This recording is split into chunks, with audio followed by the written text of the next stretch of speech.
एक सिंपल सवाल पूछते हैं।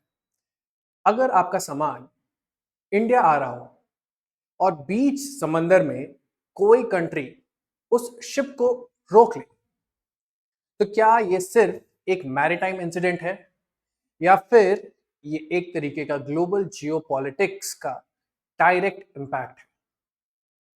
अभी रिसेंटली ईरान ने एक इंडिया बाउंड शिप को सीज कर लिया। कहां पर? हाँ, स्ट्रेट ऑफ हॉर्मुज पे। और ये कोई एक आइसोलेटेड इंसिडेंट नहीं है।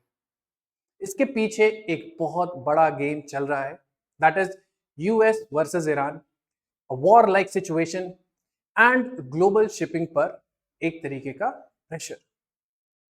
तो सवाल ये है कि ईरान ने शिप क्यों सीज किया?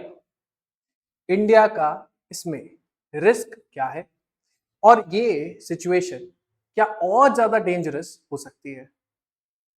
आज हम इसी चीज को डीकोड करें। Welcome students and viewers to Legacy IAS. In this video, we are going to understand and dig in deep with all the details about why Iran seized India-bound vessel from the Strait of Hormuz. So सबसे पहली बात यहाँ पर ये है, what exactly happened? इसको समझने के लिए that what was the reason behind the ship seizure? On my right side, you can see that there is a map. ये Strait of Hormuz का है और यहाँ पे आप देख सकते हो अलग अलग 3 cargo ships attacked in straight of Hormuz. तो सबसे पहले फैक्ट्स क्लियर कर लेते हैं कि एक्चुअली में हुआ क्या था। यानी कि एक कंटेनर शिप जिसका नाम था that was Indian bound ship Epaminondas seized. This ship was for Gujarat, है ना, मतलब जो गुजरात के मुंद्रा पोर्ट के लिए जा रहा था, उससे ईरान ने स्ट्रेट ऑफ हॉर्मुज पर सीज कर लिया। मतलब यहां पर कहीं पे आप बोल सकते हो ये रही वो शिप, इस तरीके से उसका सीजर हो गया। अब सिर्फ एक नहीं, जैसे आप यहाँ पे देख सकते हो मैप पे, सिर्फ एक नहीं, ये शिप 3 शिप्स को टारगेट किया गया। तो 2 को सीज कर दिया गया और एक पर, सिर्फ एक पर फायरिंग हुई। और ये एक्शन किया किसने? ये किया ईरान के IRGC, यानी कि Iran revolutionary guards, Iran revolutionary guard corps, IRGC। उनका जस्टिफिकेशन क्या है? उन्होंने ये बोला कि शिप्स ने मैरीटाइम रूल्स को वायलेट किया है, नेविगेशन सिस्टम्स को टैंपर किया है और परमिशंस को फॉलो नहीं किया। लेकिन ये इतनी सिंपल बात नहीं है। यहां पर सिर्फ एक रूल्स का इशू नहीं है, ये एक तरीके का, आप समझ सकते हो कि एक तरीके का रिटेलिएशन भी है।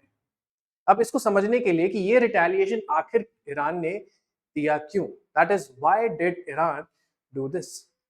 इसमें सबसे इंपॉर्टेंट बात ये कि it was retaliation but not a random action. ये हमें कैसे पता चलता है, यानी कि ईरान ने ये स्टेप क्यों लिया?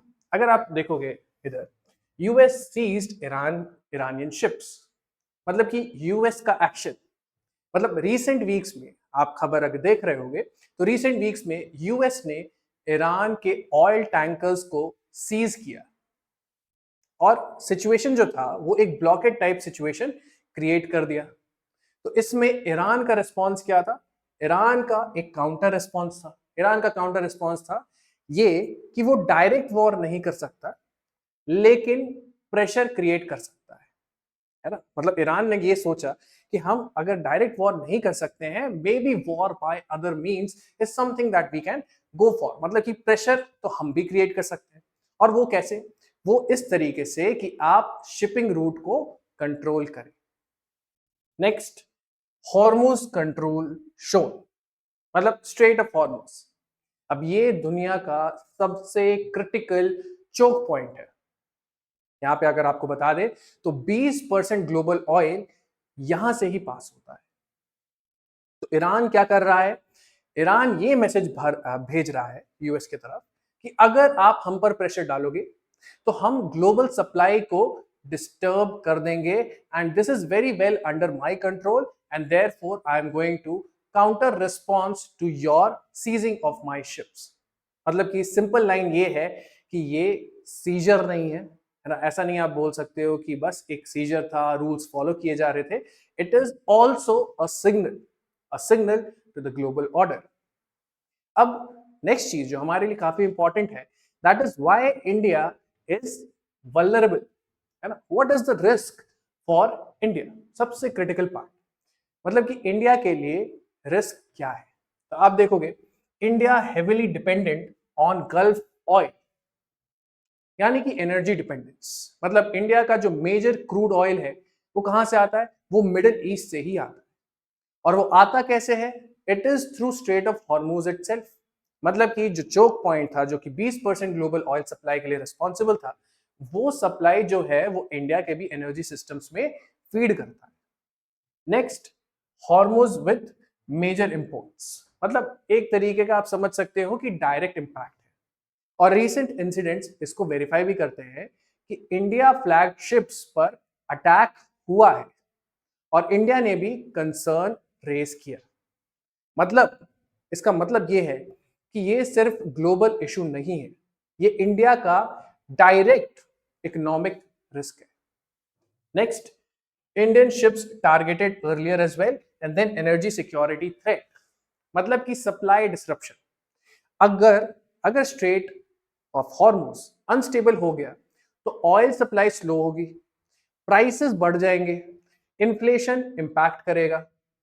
और लास्टली जो शिपिंग रिस्क है, मतलब कि शिपिंग का भी एक रिस्क होता है कि आपके जो प्रोडक्ट्स हैं whether they have reached the market और नॉट इन टाइम, तो उसके लिए भी इंश्योरेंस होते हैं। तो आप समझ सकते हो कि इंश्योरेंस का भी जो कॉस्ट है वो काफी बढ़ जाता है और क्रू सेफ्टी का भी कंसर्न बनने लगता है। तो अगर हम लोग सिंपल लाइन में समअप करें इस चीज को, तो ये है कि अगर हॉर्मोज अनस्टेबल होता है तो इसका मतलब ये है कि उसका डायरेक्ट इंपैक्ट इंडिया पे पड़ेगा और इंडिया की इकोनॉमी भी अनस्टेबल हो सकती है to some extent.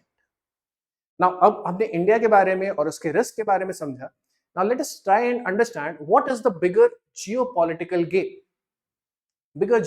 Game that is control the straight and you control the world. मतलब अब फाइनल अंडरस्टैंडिंग ये है कि इस स्टोरी से हमें क्या एक्चुअली में पता चलता है। First is Hormuz is equals to global choke point. That means it is a choke point power. Power बोल सकते हो इसे। यानी कि अगर आप स्ट्रेट ऑफ हॉर्मोज को कंट्रोल करते हो, आप ग्लोबल ऑयल फ्लो को भी कंट्रोल करते हो। Next, war shifting to trade routes. War shifting to trade routes मतलब कि वॉर का जो नेचर है वो भी चेंज हो गया है।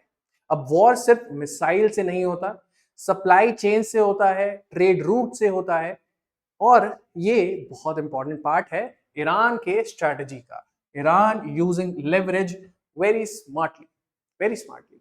यानी ईरान डायरेक्ट वॉर नहीं जीत सकता, लेकिन लेकिन इस चोक पॉइंट को कंट्रोल करके वो प्रेशर क्रिएट कर सकता है, वो आगे की जो डिसीजंस हैं यूएस के उसको भी इन्फ्लुएंस कर सकता है। आखिरी में देखे कोई आप, economy is equals to the new battlefield. मतलब कि मॉडर्न जियोपॉलिटिक्स में शिप्स, ऑयल, ट्रेड रूट्स, ये सभी वेपन्स बन चुके हैं। अब वो ट्रेडिशनल वेपन्स जो आप सोचते होगे कि मिसाइल्स के थ्रू किसी वॉर को जीती जा सकती है, नहीं, ये सारे कॉन्टेक्स्ट में भी आप प्रेशर क्रिएट करो तो शायद आपका जो इन्फ्लुएंस है वो वेपन से भी कई ज्यादा हो जाता है। तो अब यहां पर फाइनल सवाल ये कि क्या ये सिर्फ एक शिप का इशू है या फिर एक तरीके का वार्निंग सिग्नल है। अब फाइनल लाइन यहां पर जो आप याद रखना इज दैट कि मॉडर्न वॉर्स जो है वो बैटल फील्ड पर नहीं जीते जाते, वो चोक पॉइंट्स पर जीते जाते हैं। और स्ट्रेट ऑफ हॉर्मुज है वो उसके सबसे डेंजरस एग्जाम्पल में से एक है। तो अगर आप ये समझ गए तो आप सिर्फ एक इंसिडेंट नहीं, ग्लोबल पावर का रियल टाइम गेम आप समझ गए। Thank you so much.